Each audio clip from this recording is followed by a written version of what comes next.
दूसरे एकदम। चरण के बारे में क्या क्या समझ में आ रहा है, किस तरीके की खबरें आ क्लीन रही है स्वीप आपको? मारेंगे। अच्छा। क्लीन स्वीप मारेंगे सेकंड दूसरे चरण में। पहले चरण के मतदान में एक ऐतिहासिक मतदान हुआ, आपको भी पता है। बिल्कुल। आजाद भारत में बिहार में सबसे ज्यादा वोटिंग अगर हुई है तो इस बार हुई है। और वो इस तरह का वोटिंग का पैटर्न तब तब देखा गया है जब तक हमारी आरजेडी की सरकार बनी है। के गठन की तैयारी तेज हो गई है। सीएम आवास पर हलचल तेज हो गई है। नेताओं के पहुंचने का सिलसिला जारी है। तो बिहार में नई सरकार के गठन की तैयारी तेज है। सीएम आवास पर हलचल अब तेज हो गई है। नेताओं के पहुंचने का सिलसिला जारी है, यानी नेता लगातार पहुंच रहे हैं सीएम आवास और सीएम नीतीश से मुलाकात कर रहे हैं। नई सरकार के गठन की तैयारी तेज हो गई है। चूंकि बहुमत और बड़ी जीत एनडीए की हुई है, तो अब अगला जो कदम है वो सरकार गठन का है और इसको लेकर तैयारी तेज हो गई। हमारे साथ हमारे सहयोगी रजनीश लाइव जुड़े। रजनीश, सीएम आवास पर कैसी हलचल है, फिलहाल क्या जानकारी है? देखिए, सीएम आवास पे हलचल अभी तेज है और अभी अभी यहाँ पे वैशाली की सांसद जो लोक जनशक्ति पार्टी रामविलास की सांसद है बीना देवी, वो अंदर गई हैं और इससे पहले करीब करीब आधे घंटा 40 मिनट की बैठक जो है महत्वपूर्ण वो हुई है और उसमें मुख्यमंत्री नीतीश कुमार, इसके अलावा नित्यानंद राय थे अंदर में और साथ ही साथ उप मुख्यमंत्री विजय कुमार सिन्हा और इसके अलावा प्रदेश अध्यक्ष उमेश कुशवाहा, विजेंद्र यादव जो कि वरिष्ठ सहयोगी है मुख्यमंत्री नीतीश कुमार के, और इन तमाम लोगों की उपस्थिति में बैठक हुई है। और अभी लोगों के जो या फिर जो नए चुनकर आए सदस्य हैं उनके मिलने जुलने का सिलसिला जो है वो लगातार जारी है। कल भी यहाँ पे पूरे दिन इसी तरीके से जो जीत कर आए विधायक थे औपचारिक भेंट बात मुलाकात की, लेकिन अब सरकार के जो गठन का मसला है वो बड़ा ही महत्वपूर्ण है और प्रचंड बहुमत है। तो जिस तरीके का ये बहुमत है उसको लेकर अब किस तरीके से स्वरूप होगा, मंत्रिमंडल में कितने लोग होंगे, किस तरीके से क्या कुछ वस्तु स्थिति होगी, और साथ ही साथ कल कैबिनेट की बैठक होगी और कैबिनेट की बैठक में प्रस्ताव जो है वो सरकार जो है उसको भंग करने और साथ ही साथ इस्तीफा सौंपने और नए सरकार के गठन को लेकर प्रस्ताव जो है औपचारिकता होती है राजभवन में वो, और साथ ही साथ उसके बाद फिर नए सरकार के गठन को लेकर जो समय सीमा निर्धारित होगी। चूंकि 24 नवंबर तक सरकार का कार्यकाल है और बहुत कुछ जल्दीबाजी हड़बड़ी नहीं है, लेकिन इस बीच जो तमाम औपचारिकता है वो पूरी होनी है। अब सबसे महत्वपूर्ण है कि दो उप मुख्यमंत्री उस स्थिति में थे जब जेडीयू जो है वो कमजोर थी। 43 सीटों पे पिछले बार जो जीत हासिल हुई थी, तो पहली बार बिहार में दो उप मुख्यमंत्री चुने गए। लेकिन इससे पहले अगर आप देखें तो मुख्यमंत्री नीतीश कुमार मजबूत स्थिति में रहे हैं, तो विधानसभा अध्यक्ष भी उनका यानी जेडीयू का रहा है और एक उप मुख्यमंत्री रहे हैं। हालांकि इस बार बीजेपी भी मजबूत स्थिति में है और बड़े भाई की भूमिका में है। हालांकि ज्यादा सदस्यों की संख्या में अंतर नहीं है, लेकिन दूसरी महत्वपूर्ण बात यह है कि पिछली बार जो सरकार का गठन हुआ था और अब में काफी अंतर है और केंद्र की सरकार जो है वो जेडीयू के सहयोग से चल रही है। तो एक ये भी मसला मुद्दा है। तो अब ये देखना होगा अंदर खाने जो बात विचार और चीजें चल रही हैं उसमें, चूंकि अब तक जितनी भी सरकार चलाए हैं मुख्यमंत्री नीतीश कुमार, अपने दल से ही उन्होंने विधानसभा अध्यक्ष रखा है और विधानसभा अध्यक्ष की भूमिका बड़ा ही महत्वपूर्ण हो जाता है सदन के अंदर, सिवाय इसके कि जब 43 सीट जीत कर आए तो फिर बीजेपी के अध्यक्ष भी हो गए और दो डिप्टी सीएम हो गए।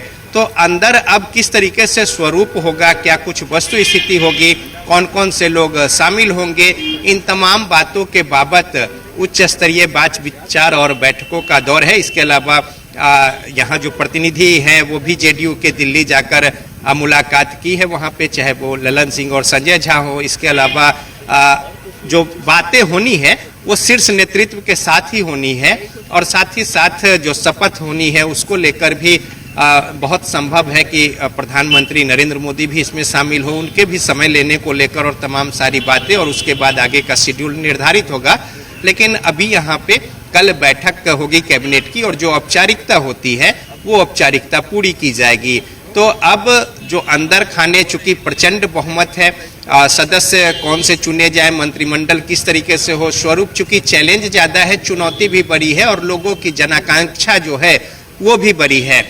अब उसमें जो उप मुख्यमंत्री की बात है, पहले एक उप मुख्यमंत्री की बात थी, लेकिन चूंकि आगरा पिछला और महिला जो वोट है उस हिसाब से भी प्रतिनिधित्व देने की बात है। तो तमाम पहलुओं पर विचार विमर्श और रायशुमारी करके और नए सरकार के गठन को लेकर क्या कुछ स्वरूप होगा, इसका रास्ता साफ होगा।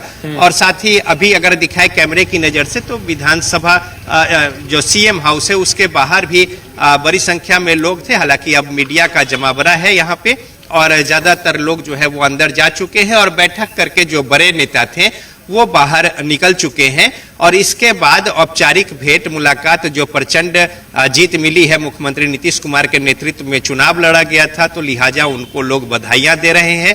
न सिर्फ जेडीयू के लोग मिलने आ रहे हैं बल्कि इसके साथ ही साथ तमाम जो घटक दल के बड़े नेता हैं वो भी आकर यहाँ पे विचार विमर्श और भेंट मुलाकात और उन अपनी शुभकामनाएं जो है वो प्रेषित कर रहे हैं। बधाइयों का दौर जारी है और इसी कड़ी में कई सारे जो नए विधायक चुनकर आए हैं वो अभी अंदर हैं और कई सांसद और दूसरे दलों के यानी घटक दलों के नेता की भी उपस्थिति सीएम आवास में अभी मौजूद है और लगातार बधाई का दौर जो है वो चल रहा है। एक हर्षोल्लास का माहौल है और इसी बीच बैठक भी अभी से थोड़ी देर पहले हुई है और उसमें भी तमाम नीतिगत बातें जो है वो तय की गई है और इसको मूर्त रूप देने को लेकर अभी चूंकि बात विचार विमर्श और तमाम सारी बातें हैं, फिर उसे अमली जामा पहनाने की कवायद जो है वो तेज होगी।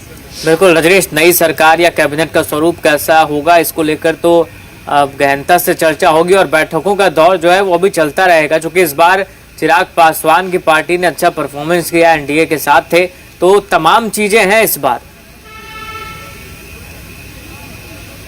हाँ बिल्कुल बिल्कुल, देखिए उपेंद्र कुशवाहा भी साथ में है, इसके अलावा जीतन राम मांझी तो साथ है ही है और पिछली सरकार में भी वो साथ थे। लेकिन चिराग पासवान की पार्टी पहली बार इस तरीके से एनडीए के घटक दल के तौर पर राज्य में होगी।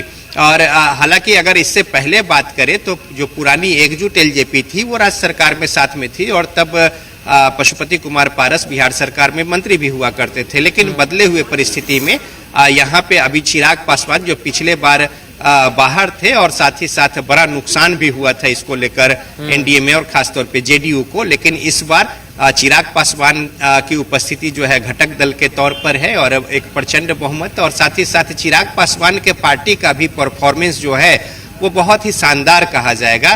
तो इस लिहाज से अब आज उन्होंने जाकर गुरुद्वारा श्री हरिमंदिर पटना साहिब में परिवार के साथ मत्था टेका है और अब यहाँ पे जो है जो मंत्रिमंडल का गठन होगा उसमें जाहिर तौर पे उनकी पार्टी की भी जो सहयोग है और साथ ही साथ उपस्थिति है वो देखने को मिलेगी।